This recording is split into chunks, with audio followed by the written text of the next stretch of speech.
Dear students, today I am going to teach you a next topic of this lesson, Union Parliament. Topic name, Financial Powers of Parliament. With reference to financial power, I will explain this topic. Dear students, first you should understand money bill and budget. First one, what is money bill? Money bill is a financial statement in which income or expenditure or taxation whatever given, and money bill can be originated only in Lok Sabha, and which bill is money bill or non money bill will be decided by speaker. Only 3 points you have to learn, that is sufficient. Today I am going to explain financial power. With reference to the financial power, first you should know that money bill and budget. So money bill just now I have taught you, and what is budget?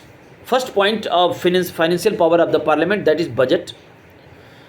Budget is financial statement in which income and expenditure of upcoming years has been mentioned. In other words, we can say it is a balance sheet of the government in which income and expenditure of respective financial year will be mentioned. And you know this one, and there is one session, budget session. In that session, budget will be introduced by cabinet minister, basically defense minister, finance minister. On behalf of President of India, he will introduce budget, and budget can be introduced only in Lok Sabha only. Only these points are necessary for you. In financial power, second headings I would like to mention here, supplementary grant. What do you mean by this one? Before starting supplementary grant, I would like to mention here appropriation bill. What is appropriation bill? When all cabinet minister will give their demand as a bill in the Lok Sabha, that is known as appropriation bill. Meaning, suppose home affairs department given 5,000 crore, railway department given 3,000 rupees crore. These are demand. If all demand will be given in the Lok Sabha as a bill, so that is appropriation bill. And suppose a respective defense minister given one demand during budget, okay, and just suppose 4,000 crore demand was there, and that has been passed. But after 4-5 months, respective minister is observed that this money is not ample money, not sufficient one, more money required.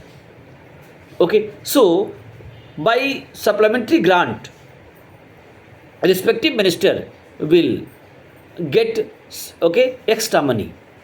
So I think you are getting this one. If the amount authorized for the current financial year is not sufficient, the government may make a fresh demand known as supplementary grant. I think my words are getting this one. Now next one is there, vote on account. Suppose union budget has not been passed by any reason, delay is there. Suppose any disaster came or any other reason, budget session has not been started. But for executive needs, fund required, money and required. And one more point you should understand, you should remember that without the ratification of the Lok Sabha or Parliament, single rupees can't be withdrawn. Then how executive expenditure will be fulfilled? So one procedure is there, vote on account. If the union budget is not passed before the beginning of the new financial year, April 1, there would be no money for executive to spend. There is therefore a device known as vote on account, which authorizes the executive to draw funds from the consolidated fund until the budget is passed by the parliament. Means we can say overdraft, we respective minister will take this one. Suppose one example, I suppose defense minister taken 500 crore as a OAT on account, and when budget has been passed, so total 5,000 crore he demanded, or it was ratified. So earlier 500 crore taken, so he will get only 4,500 crore only. I think this is clear now.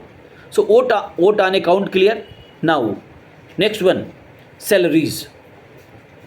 The salaries and allowances of the member of parliament and ministers are determined by parliament. This objective type question is there. Question will be there, who will determine the salary and allowances of the member of parliament and ministers, and suppose four options will be there: president of India, prime minister, okay, council of minister, and third will be there parliament. So your answer will be there parliament. So you should be very very careful regarding this one.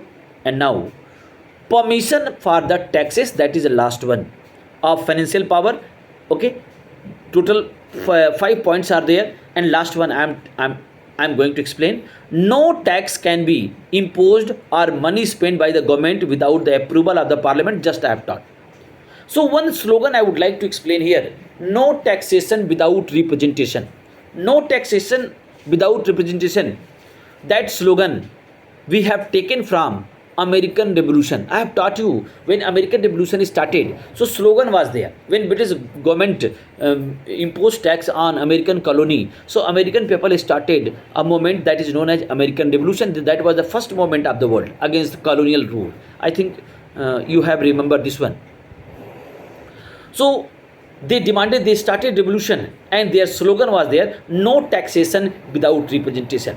And same philosophy we can see in Indian constitution also.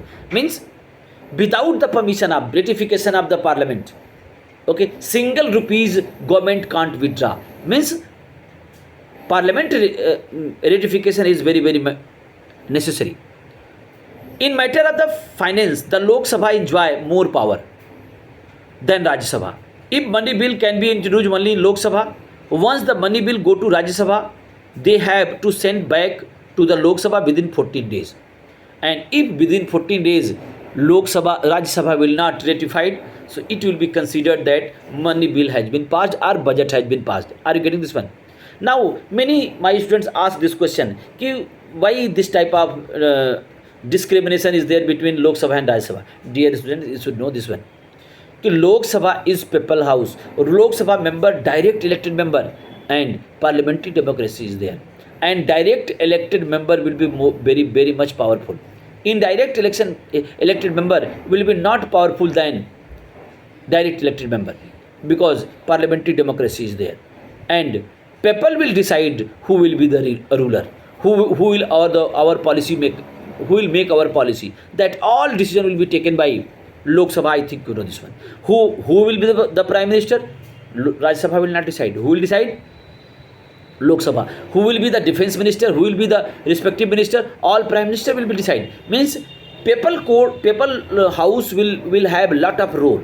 And one more point I have taught in my previous video: if there is a deadlock between Rajya Sabha and Lok Sabha, then privilege goes to Lok Sabha because of its numerical strength. Because in Lok Sabha, how many total strength? 550, and Rajya Sabha 250. So if joint session will be there, so definitely privilege goes to Lok Sabha because of its numerical strength. So dear students, these are main points: financial powers of the parliament. Again, going to recap this one. First I have taught you budget. Budget means it is a financial statement or balance sheet of the government in which income and expenditure of the upcoming years will be mentioned.